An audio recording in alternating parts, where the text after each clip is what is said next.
is reading from Talks with Sri Ramana Maharshi. The devotee says, the world is materialistic. What is the remedy for it? Maharshi says, materialistic or spiritual, it is according to your outlook.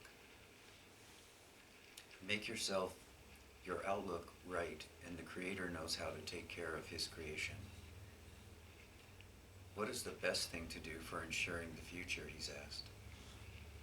Take care of the present. The future will take care of itself. The devotee says, the future is the result of the present. So what should I do to make it good?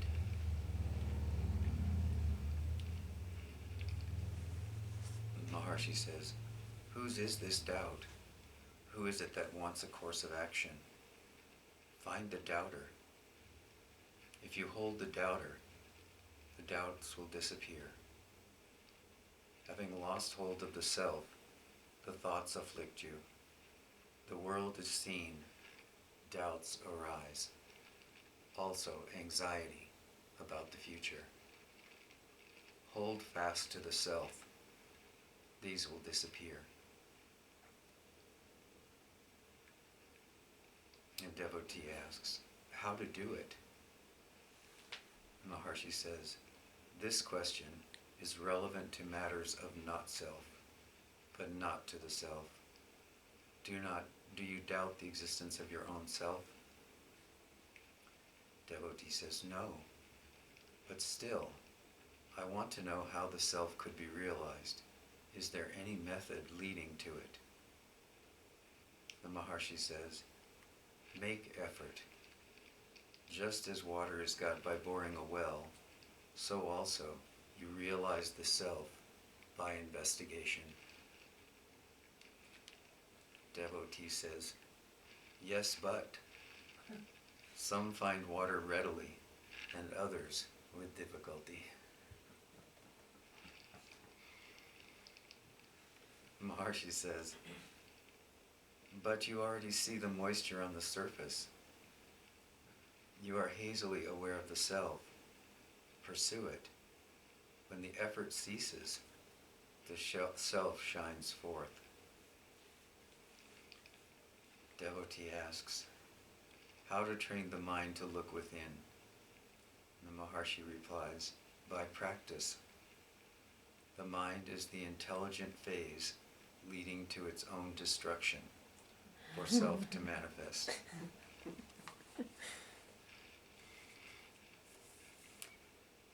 Devotee asks, but how to destroy the mind? Maharshi replies, water cannot be made dry. Seek the self, the mind will be destroyed.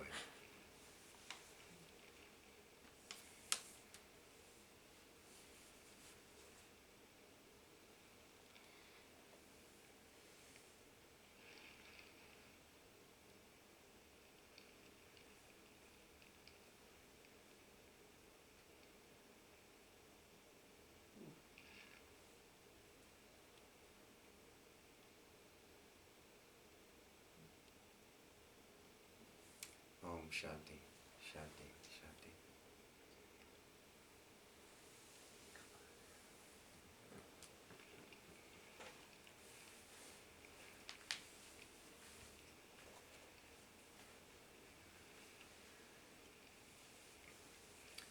So this is a good passage. It really does explain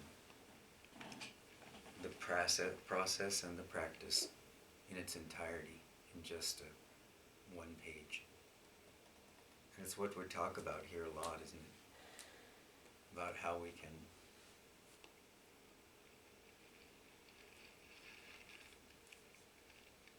end our suffering, how we can come to know who we are. And this is also a very good illustration of the mind that we all know so well. It just keeps saying, but how? Yeah, but. Right? This is like our continuous dialogue with ourselves. And the Maharshi just keeps returning to this simple direction that you just have to keep returning to the self, right? This is the basis of the question, who am I? And of course, remember that the self is nothing more than this absolute recognition, I exist, or I am. This is not a mental understanding, though it can become that.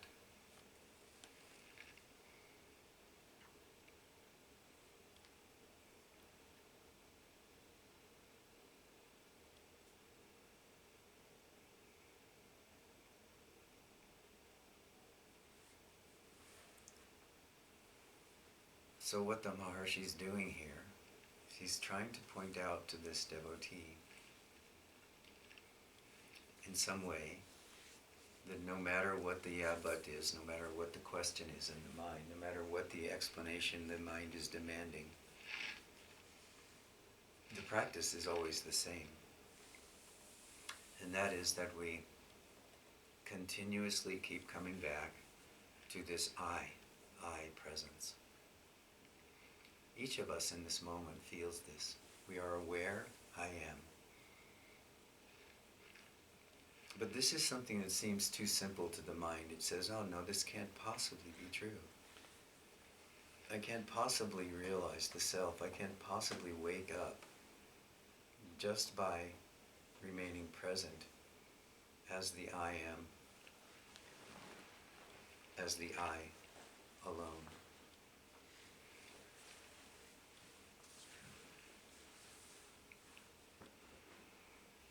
And of course, in some ways, this is true, because as long as the I am remains as a concept, in other words, you're not in this absolute very moment feeling and knowing that you exist. As soon as you let go of this feeling perception that you exist, you wander off again into the mind.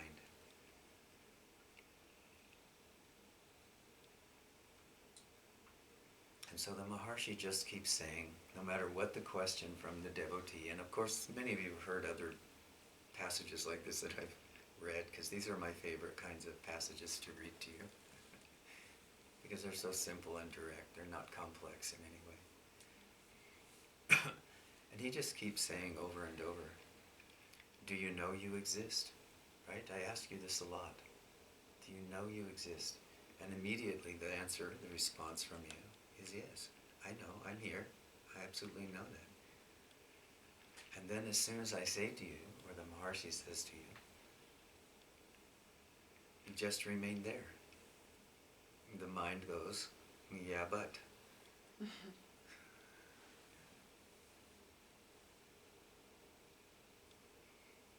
The mind's task, when it's not actually on a task, like adding up a column of figures or setting your schedule, your work schedule for the next week, or making your shopping list, when it's not actually on a task, its tendency, for most of us, is to go toward complexity, to go in the direction of diversity. And of course, that's how all of this happened. If you look around you, you can see all the structures that mind has created. Isn't it true? Not just inside you. This is called a wall because that's a concept in mind. This is called a floor because it's a concept in mind.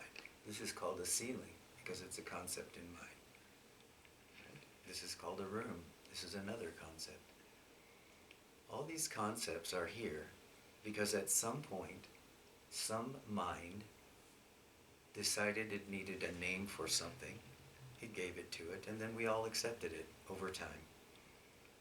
So then this is not a bad thing necessarily. We can communicate with one another by saying, open the door. We all know what we're talking about. Open the door. But door is a concept. It's a configuration of mind. If you go back to the time where we were all sitting on rocks and stumps, none of these concepts were here. So you can look around us now, and you can realize that the world is made up of concepts. It's not made up of anything solid. Most of what's here, as science tells us now, is space. Space between the parts of an atom. Space between the atoms themselves. The yogis have known this for 5,000 years. They've been saying there is nothing here but space, and pointing people back to this recognition that there is nothing here but space, and yet consciousness is, awareness is, and thus the perception, I am. The creations of consciousness in mind, body, and world are nothing more than consciousness playing with itself, enjoying its own creation.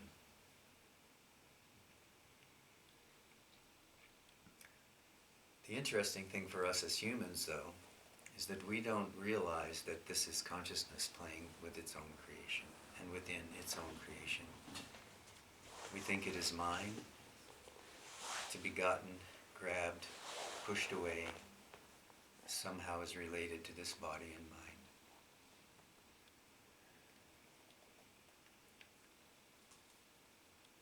It's just become our habit to step over the direct perception that awareness itself is what's here, and everything else is manifesting out of that. Thus the question, who? The question who arises naturally to anyone who's not interested, short or long period of time, looking at the manifestation itself, looking at the concepts in mind, body, and world. As soon as we lose this interest, there's a natural rising that happens that goes, well, who? Who is aware of this? All of this. Interesting. I notice that when I'm not interested in all of this that's rising around me, I still have the recognition I am here. What is that? This is a natural questioning that rises for human beings at a certain stage of maturity. That stage of maturity being there's a recognition that there is not any happiness to be found in what is arising in body, mind, and world. This is a very mature position. But all of you sitting in this room have in some way or another understood this. This is why we get the motivation to begin looking at this question, who am I? Is we come to this place where we realize that even though we're playing in the field of consciousness, there really is no happiness in it for us. The reason is because there's this deep intuitive knowing that we are missing something. And this sense of missing something stays with us throughout all our exploration through body, mind, and world. And eventually, we lose interest. Slowly at first. But as we go along with this practice of wondering, what am I referring to when I say I? As we continue with this becomes our direct fascination, if you will, that we used to always put on body, mind, and world. Now we've become less interested in the structures and the manifestation of body, mind, and world. And we're very interested in some way that doesn't even belong to us. We're just compelled. Many of you know that. You've been in and out of practice for a long time. You yet somehow keep coming back to it no matter what happens in body, mind, and world. You find this curiosity just keeps staying there. It's coming from a very deep place in the intuition of consciousness that it is aware of itself. And so all of this attention that we've given, this energy, if you will, to body, mind, and world, now begins to turn in on itself. This happens quite naturally, but it doesn't happen without effort, as the Maharishi points to here. But it's not the kind of effort we make if we're trying to build a building or get a new job or impress someone. It's not that kind of effort. It's the kind of effort that says, what is this?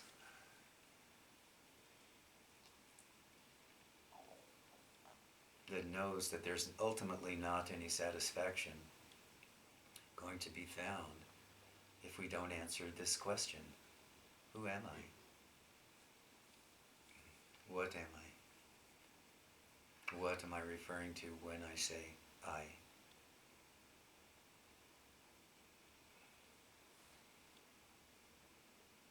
And of course now many of you are already in this place where you understand this very clearly. And yet when I have conversations with you, privately, it's almost always because some story or some experience that you've had or you're having has pulled you away from remembering to ask the question, who am I?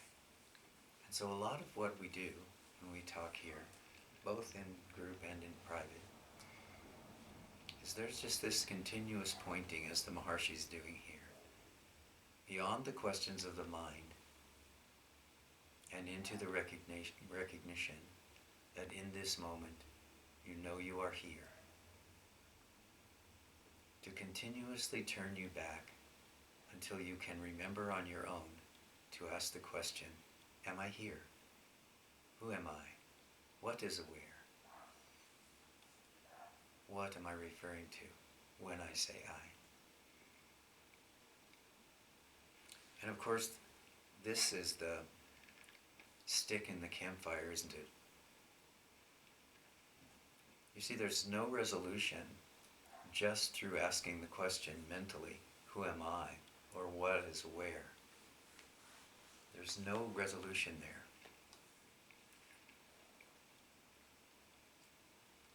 But it slows the mind down.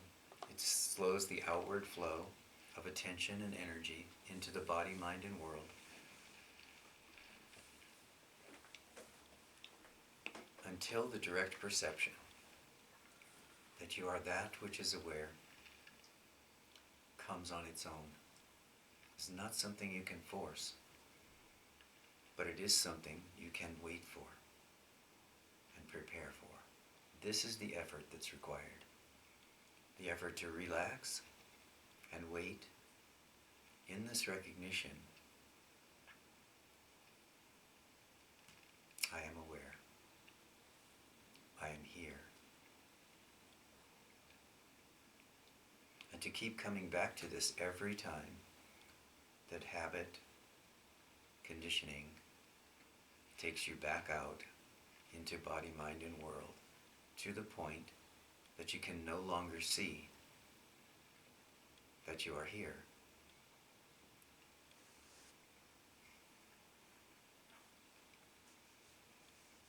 All of you know what it feels like to be distracted to such a degree that you forget who you are and you forget that you are here. You're so caught up in the story in that moment. This has happened to all of us many times. But eventually, this question, who am I, what is aware,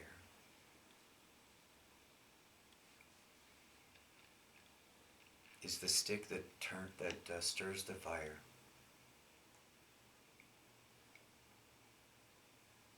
And as it does so, it increases the heat on all the misconceptions and the misbeliefs that we have. And so they can appear to become faster and to become hotter. And some of you have been experiencing that in the recent weeks, and I've been having lots of appointments with people, with some of you, and with other people at a distance, who are talking about the ways in which their particular fire burns. This is very good.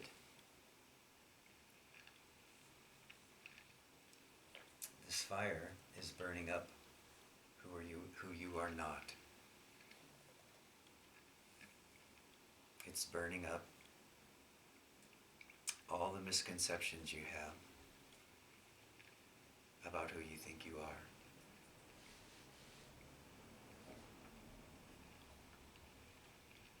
Our practice of relaxation and presence in the center of this fire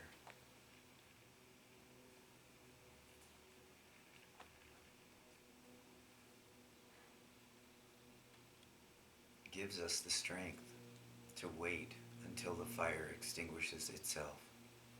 What I mean by the fire extinguishing itself is that when we don't grab anything, when we keep dropping everything, the fire is starved for fuel and it eventually goes out. Which is kind of counterintuitive for most of us, isn't it? When we see something in our awareness, in consciousness, we think that what we need to do is grab hold of it, figure it out, and fix it. So when we hear someone say, drop it, doesn't exist.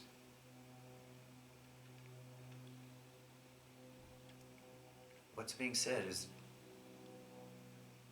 not that you aren't having the experience. It's just saying it's not the truth. And the quicker you can drop it, the faster you will come back to the recognition. I am here.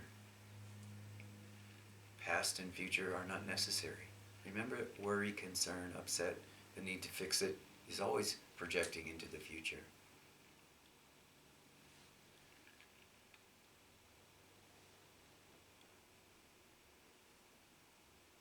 And the way you know that something actually needs to be done is that the thing that is troubling you will keep showing up over and over and over, even though you're not picking it up, until it's some clear understanding of the direction that you need to go in arrives.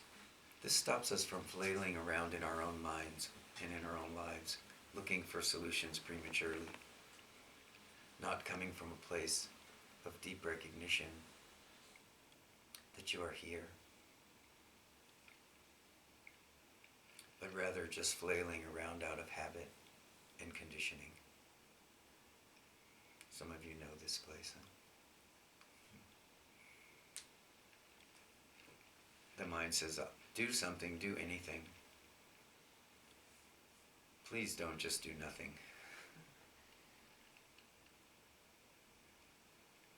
And this is despite the fact that all of you have the experience that sometimes all you can do is wait something out and then it resolves itself.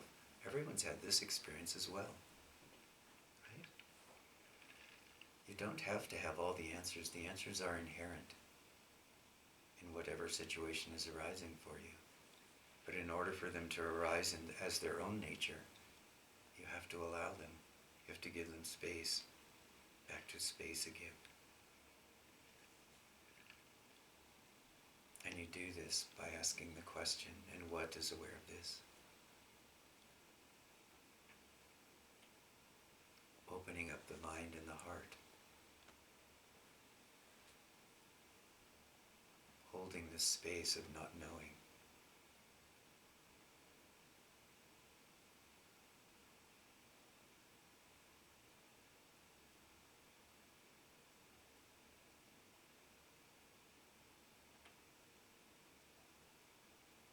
And as the Maharshi points out in this particular section, you can do this no matter what is present for you.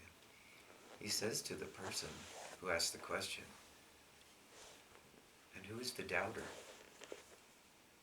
So he's not saying that the doubter is invalid. He's saying, use this sense that there is a doubter, someone who doesn't know, who doesn't understand, who has to do something. So in a way he's saying, use whatever's here. Right? Don't self-harm by judging yourself when you're trapped in your own mind or your emotions. Don't self-judge and say, oh, this is clear evidence that I am not awake. Simply say, oh, this is troubled mind. And in the knowing of troubled mind, I can see that troubled mind is not who I am. I must be the one who knows it. Who is this one? You see, no matter what is present for you, you can return to this direct perception. I am here. I exist. Using whatever is here. There's no need to push anything away. Deny the presence of difficulty in your body, mind, or world. You simply need to remember that you are not the difficulty. And use the difficulty to return to the understanding that in this very moment, whether this moment is filled with bliss, peace, and calm, or difficulty, fire, and challenge, each of those is a mindfulness bell for you to return to the recognition that you are not what is appearing, you are that which is aware of what is appearing in every moment.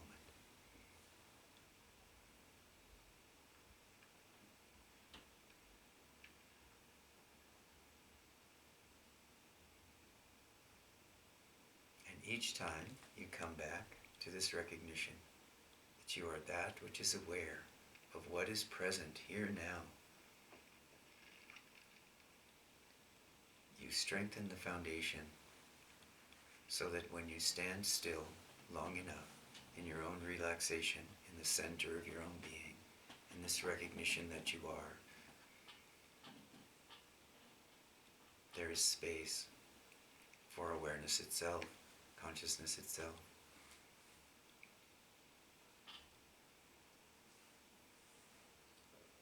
To show you that you never were the fire which has been burning for days, weeks, or months, or years. That all of that was a dream. And it was the I who was present in that dream that was real. The same as when you have a dream at night and you recognize, when you wake up, that the only thing that was real about that dream was that I was there. The rest of it was nothing. Mind creation. This is what it feels like to wake up in the waking state. There's this recognition.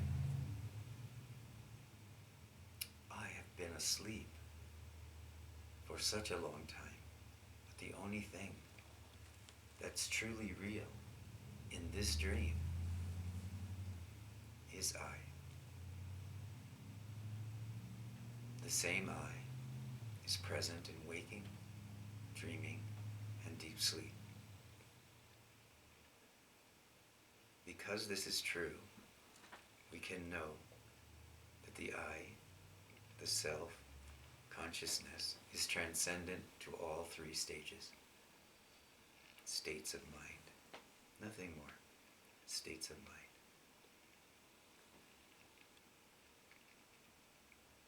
When this recognition comes, then it can be said without any doubt, you are free.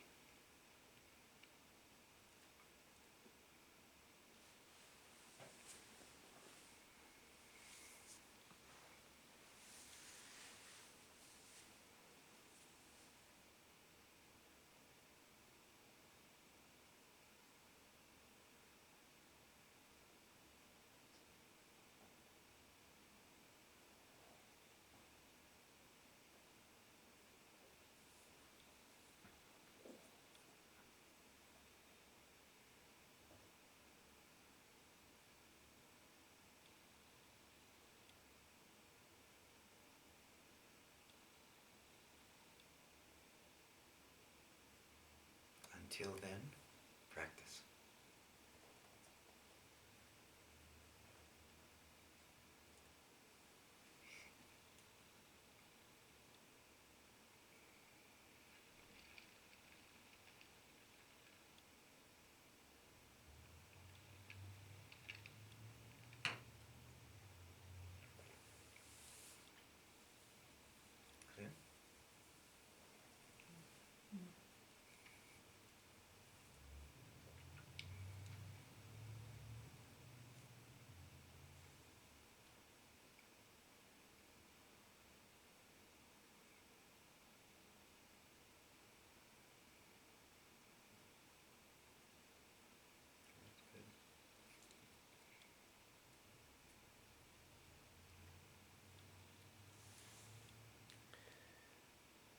I observe the waves of troubled mind in my own life and experience this process of disidentification with it. And I'm just wondering, from your point of view, if you see like a collective troubled mind, like there's waves of people coming to you in distress, like if it's really not personal, it's really just like an energy that's washing through. That's right.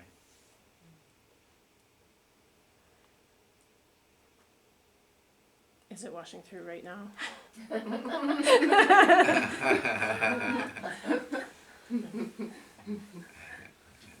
Sounds like you're saying it may be. Yeah. Understand that there isn't a troubled mind. There is mind, and the objects which tend to show up repeatedly in conversations at any given period of time are actually quite similar. Mm-hmm. The bodies that walk through the door are different, but often whatever's present for people is very similar.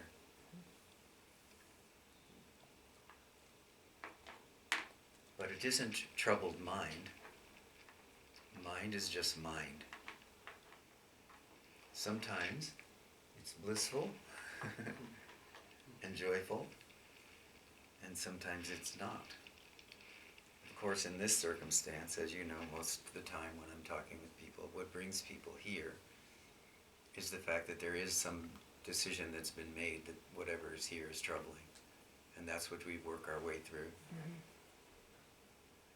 But I don't see that. I just see that mind is present and mind is veiling, as I've said before. Mind is veiling the truth. This is all that's happening. It's very simple. It's not very complex. That doesn't mean I don't listen to the complexity of your story. Yeah? Mm-hmm. But this is just because there's a certain energy that comes once we begin to judge and we begin to embrace complexity. There's a certain energy, right? Because everything is energy. And so as thought embraces complexity, mind embraces complexity. If that complexity is joyful and loving and compassionate, then the energy doesn't feel troubling to us. It feels happy and blissful. But if it embraces difficulty, challenge, and so on, comes by embraces, I mean grabs hold of it and begins to believe that this is the true story of my life, this also is energy. So, if you come and you bring that energy with you, this energy has to be met. It can't simply be said that you don't exist, because the energy itself has already built up enough of a momentum that there's an attendant resistance that comes with that energy. So we listen. And as that you speak, or as anyone speaks about whatever the story is, or whatever the energy is that's present, all of you know this, right? If it's inside your own head, at home it's making you crazy, right? If you don't know how to deal with it, if you don't have the ability to step back into I am presence, I am here, what is aware of this? If you don't have the attention at that moment to step directly into that inquiry, then it just keeps building. This energy just keeps building inside the mind and body. But as soon as you begin to talk about it, there's a release that happens, right? We all know this. This is very natural. And for those of us who aren't really good at releasing things gently and in conversation and in communication with someone that we trust, we wait, and then the world creates a circumstance that causes us to explode in it in order to release this energy, leading to all sorts of difficulty. You may have noticed.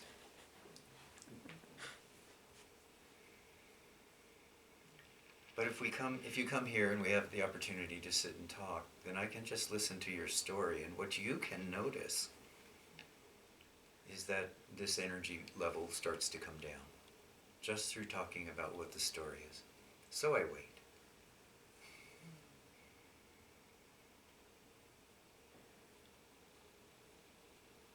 And eventually, 10 minutes, 1 hour, 2 hours, we get to the place where you begin to see that there's a lot of energy around this story that was there, and now this energy has begun to dissipate. And all I'm doing is just keep reminding you to be here, to be in this story. Until you can see, not that the story is real, but that the story is in mind.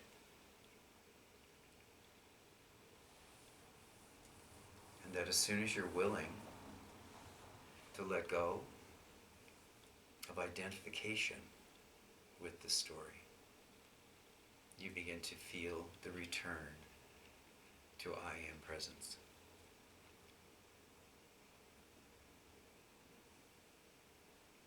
Not through getting rid of something, but through standing in it. Until there's a recognition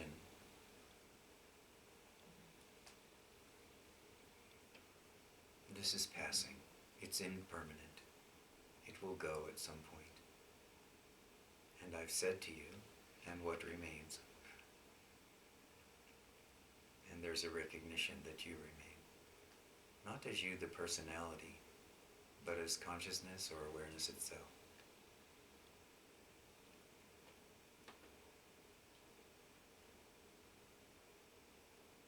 So one of the very best things you can do for yourself is drop this habit that you have, that when there's disturbance in the mind or the body, that you become judgmental toward yourself.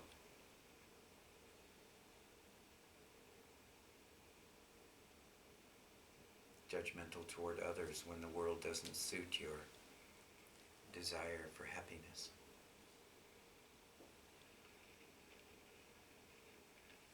This world in Sanskrit is referred to as samsara.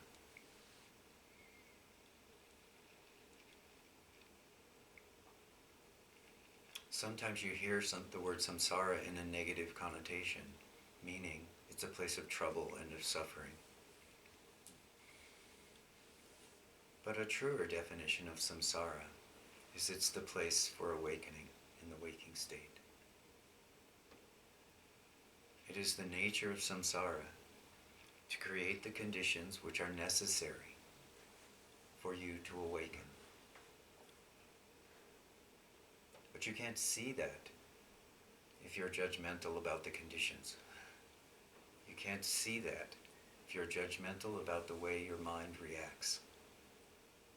If you can't see the nature of your own conditioning, you won't see the opportunity that being in a body, in samsara, has placed before you. You simply won't see it.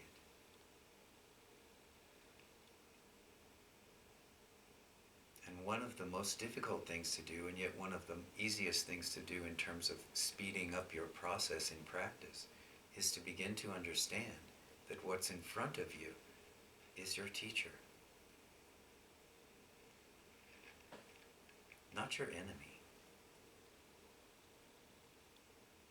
Can be very uncomfortable, right? That fire can burn. But again, it's burning up what you are not. You're being asked to look for the opportunity to awaken in what you're facing and what you're experiencing. Can you do it? Of course you can. Especially as soon as you have developed the capacity and the ability to ask the question, who is this I that's experiencing this? Whatever this is.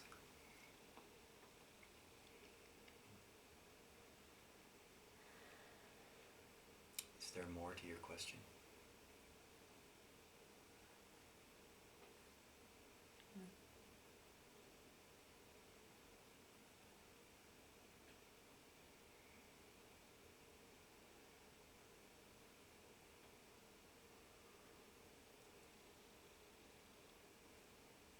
it seems like a message for people with chronic illness, What is the message? that your body is an opportunity for awakening.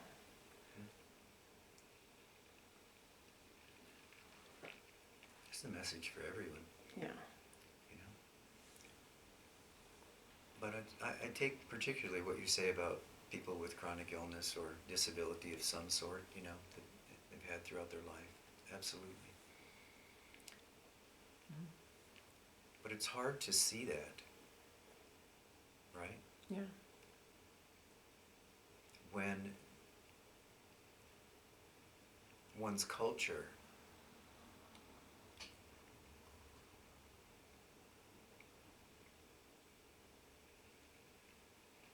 doesn't see the inherent opportunity in what it perceives as weakness. Mm-hmm.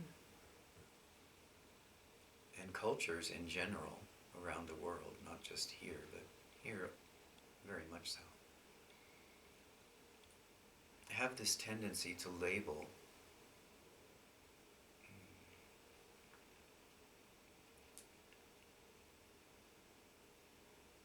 the difficulties that people face with their bodies and chronic illness and cancer and so on, not as an opportunity, but as a weakness. One of my teachers used to say, I am only inclined to my weaker side.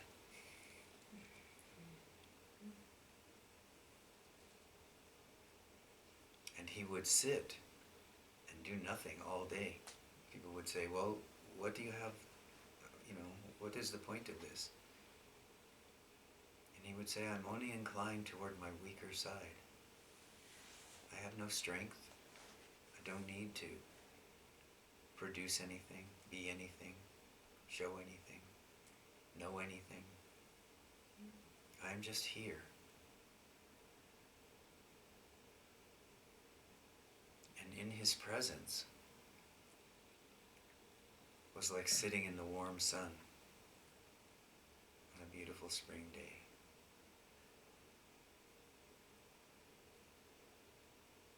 All of the struggle that's related to the body, whether because of mental complications, physical complications, financial complications, all of that struggle is the struggle to prove oneself adequate in the face of society's expectations. It's very simple. Family expectations and so on. This is not an expression of one's highest self. This is the desire to go along and get along. But for many people who come into spiritual life, what are their real strengths are considered to be weaknesses.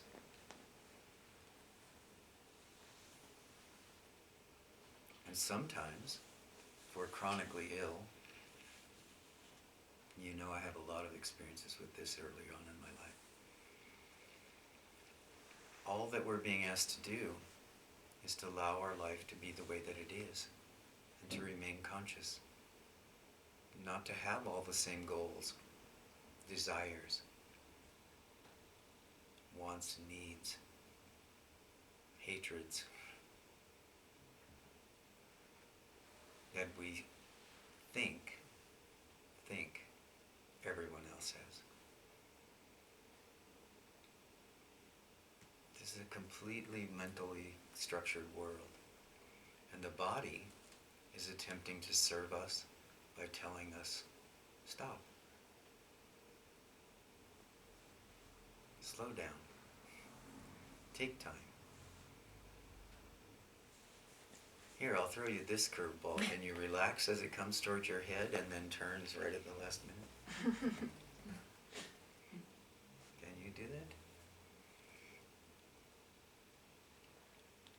Was it last week you said a quote about the sage is too lazy to even blink?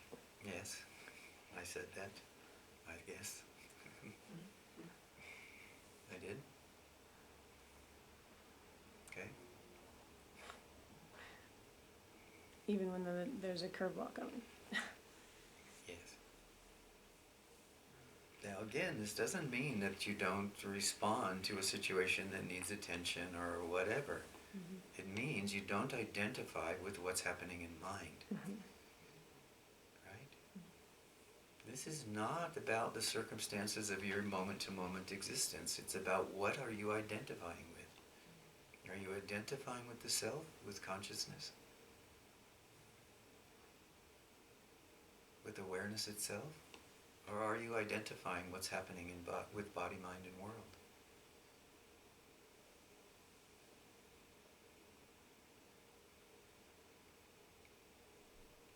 This is why, in this particular passage, Ramana says something which even Ramana devotees overlook. He says the way is investigation. And let me tell you, I know a lot of Ramana devotees, and many of them will say, no, you're just in your mind. But Ramana was very clear that the way to know the stick, right, which is turning the fire and making it roar up and then subside and then getting burnt up on its own, this is mind. This is the foundation of this metaphor of using a thorn to remove a thorn from your foot when you're out walking barefoot in India. Use a thorn to remove a thorn. This is a continuation of that. But with these nice platitudes, it sounds like it's easily done. Yes, there's thorn bushes everywhere in India, so grab a thorn and remove the thorn, no problem, you're on your way. But when the thorn is mind, and you're using mind to remove mind, right? This is the stick which is going to be burnt up.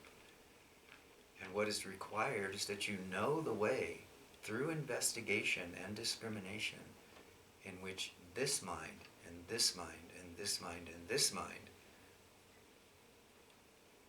identify with what you are not. So this is where our effort goes. Not to change externals and so on, but rather to understand, first through investigation and discrimination, what is the nature of this mind and how does it cause me to suffer?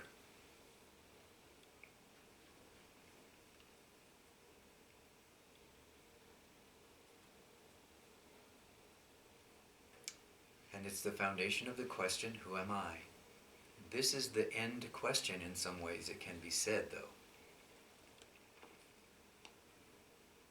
If you ask the question, who am I, and you're not ready for that particular inquiry, what will happen is you'll be required to look at what's preventing you from understanding who you are. This is what I often refer to as veiling.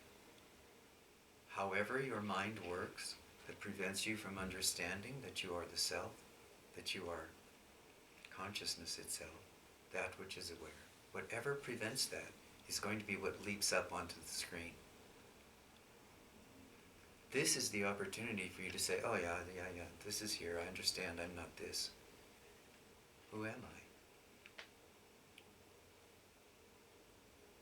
But if that's not working for you, then you have to ask, well, how did this get on the screen? Knowing that ultimately, eventually, you will come to understand how it is this particular mind generated the movie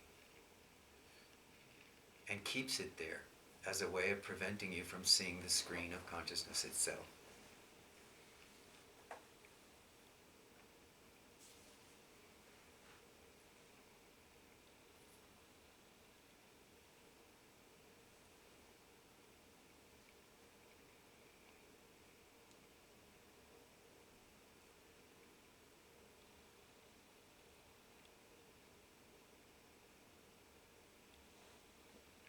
So in order to come to know sometimes, for a particular person, maybe you, that you are that which is aware. You first have to accept that you are that which is aware, and then you have to investigate every thought, idea, notion, feeling, and experience you have which wants to support the belief that you are not aware, awake, unborn, undying, consciousness itself. So our field of endeavor is in that challenge.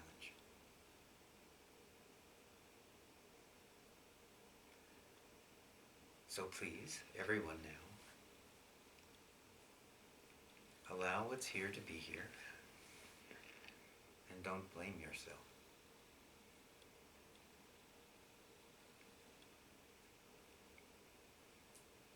Bring your stories and your difficulties until we can clear them all up.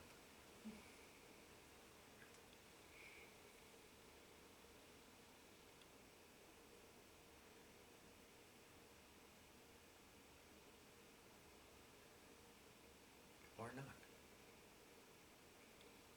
Can you just drop everything?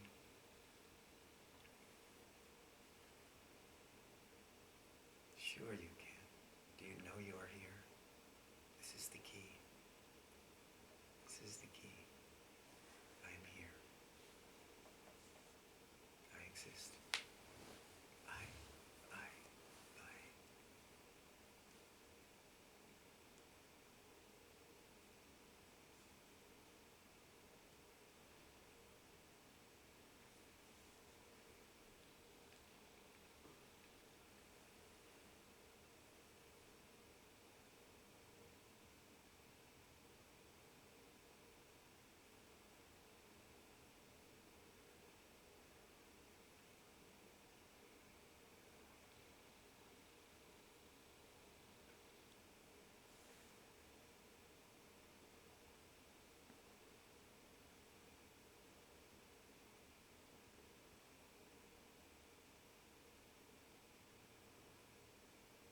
Keep relaxing.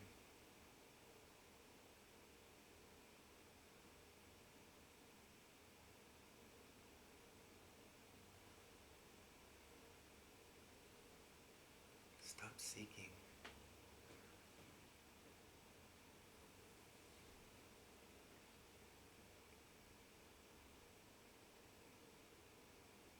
Allow what is.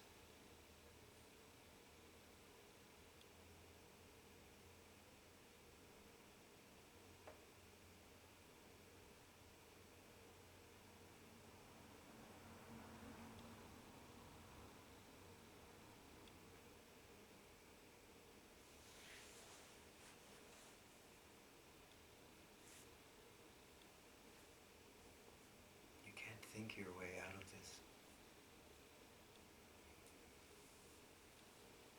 But you can see through it.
Thinks it danced into another room.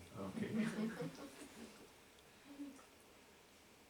I'll let go of my attachment to that. Here's one for you. That's a nice one too. I like the two of them together. It's very nice. Oh, you can go visit it. It's behind the screen.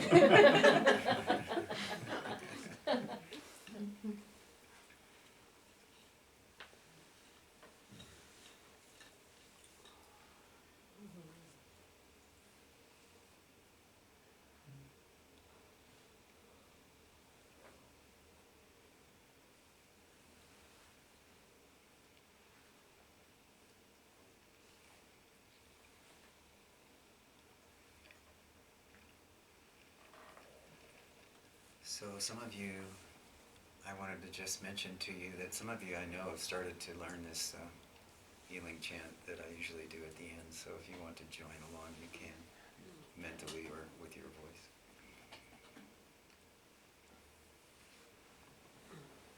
Om Trayambakam Yajamahe Sugandhim Pushtivarnanam Urvarugamiva Bandhanam Mrityor Mukshya Mamritawa Svaha Bhuva Bu Om Sat Jung Hum Om.